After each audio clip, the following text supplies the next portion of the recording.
na lang isa.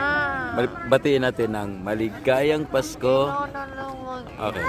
Para sa ating... Dili mo na ito. Ako. Dili ka na, di. Para sa ating... Sige na. Tuloy natin. Para sa ating... Lang ay simple.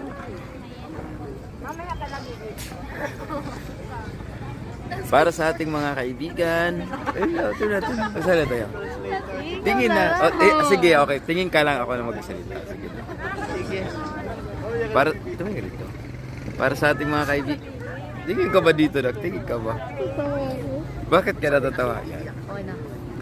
Para sa ating mga kaibigan, maligayang Pasko at manigong bagong taon. Ulit. Sige. Ay, singa naman. Sige.